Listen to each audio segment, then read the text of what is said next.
It was a quiet night, the kind where the stillness wraps around you like a blanket. I had been alone in the house for a few days since my husband was away on a business trip. I didn't mind the solitude.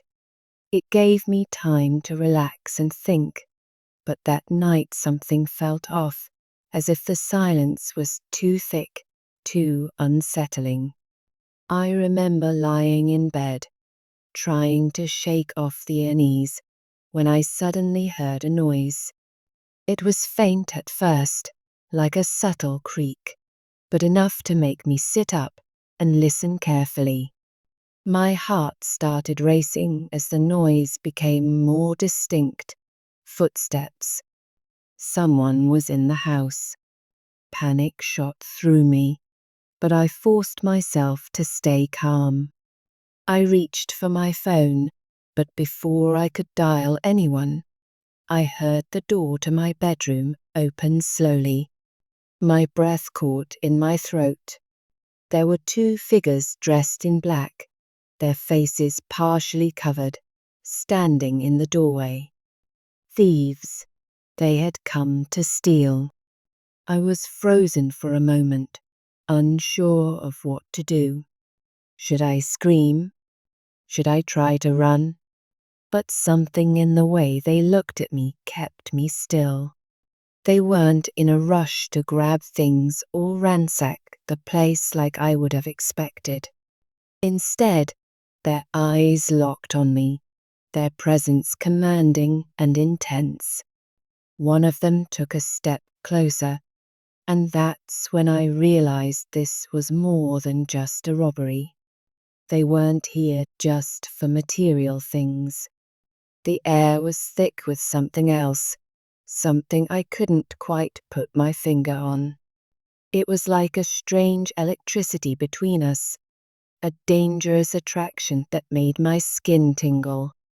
My mind raced with confusion, fear, and much to my own shock, a flicker of something more.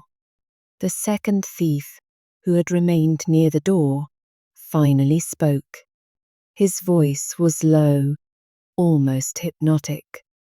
"We're not going to hurt you," he said, but there was a promise of something else in his tone, something that made me shiver.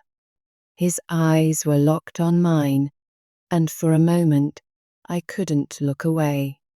I should have been terrified, but there was something magnetic about the way they carried themselves, their confidence, their control.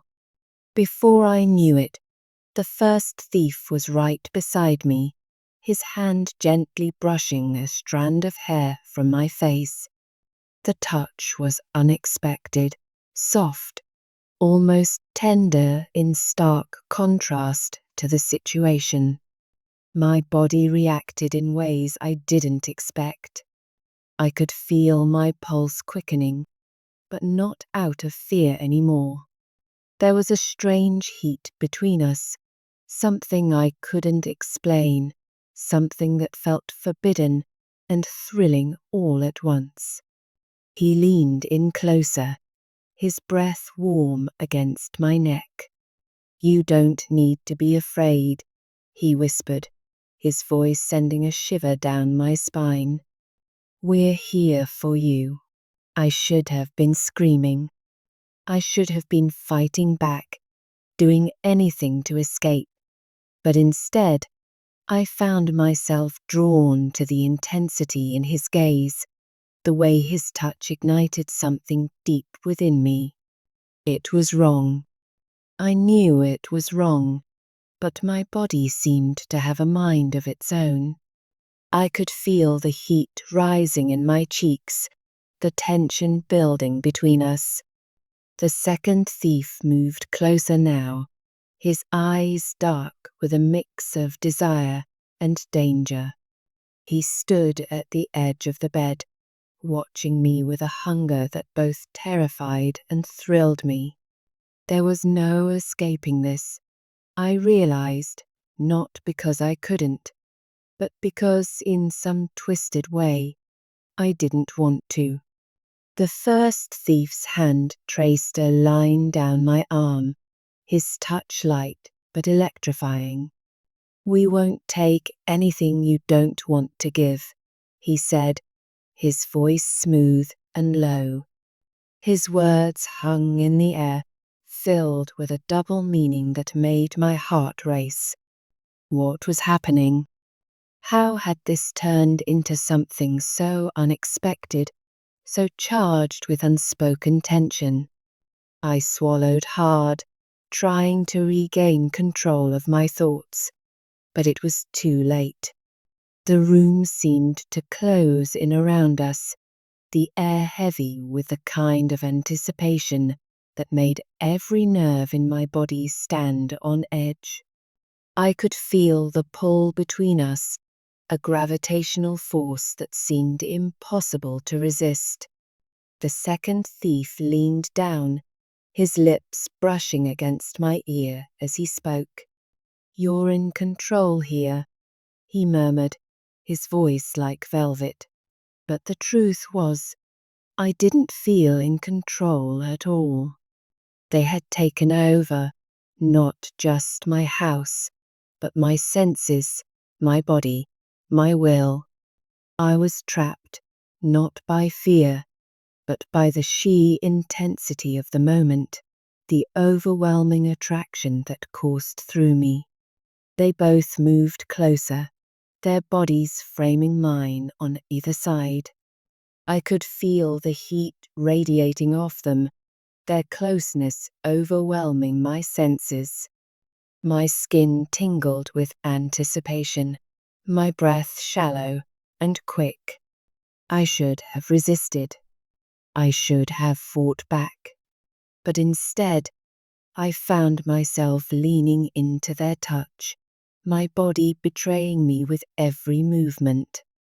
The night became a blur of sensation, touches, whispers, soft breaths against my skin. Every part of me was alive, every nerve ending on fire as they explored me, claimed me in ways I never thought possible. It was intense, overwhelming, and completely consuming. I was lost in them, in the heat, in the thrill of the forbidden. Time seemed to stand still as they took control, their hands roaming over my body, their lips leaving trails of fire wherever they touched. I had never felt anything like this before, so wrong, yet so intoxicating. The fear was gone, replaced by a burning desire that I couldn't deny no matter how much I tried to fight it. They were careful, attentive, almost as if they knew exactly what I needed before I did. Every touch, every whisper sent a jolt of electricity through me, pushing me closer to the edge. I was completely at their mercy, and yet, in some strange way, I felt more alive than I ever had before.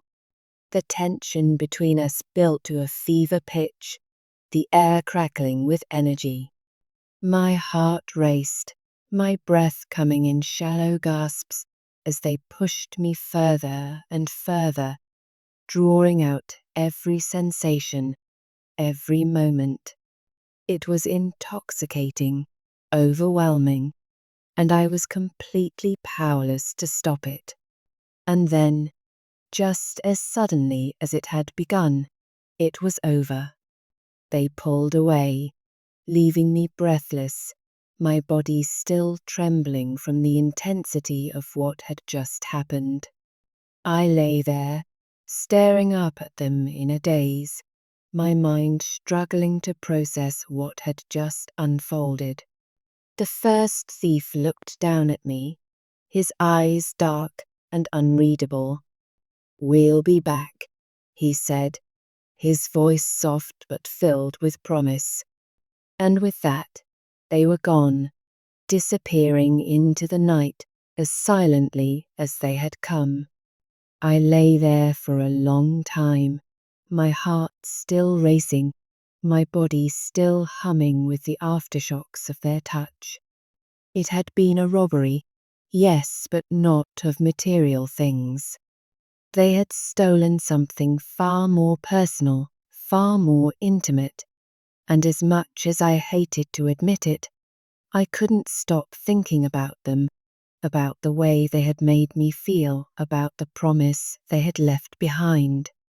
The next morning, as I looked around the house, I realized they hadn't taken anything.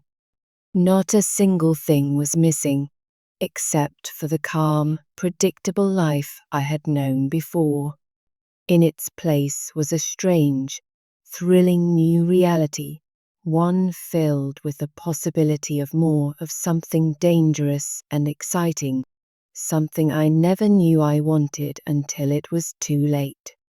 And so I waited. Days turned into weeks, and still I couldn't shake the memory of that night, the tension, the desire, the way they had taken control so effortlessly. I found myself longing for their return, for the thrill of the unknown, the heat of their touch. They had promised they would be back, and deep down, I knew they would keep that promise. The anticipation was unbearable, the wait excruciating, but I knew that when they came back, it would be worth every second. And when they did, I would be ready. So if you've ever had an experience like this, or even just imagined it, make sure to like this video and subscribe to my channel for more thrilling stories. You never know what's going to happen next.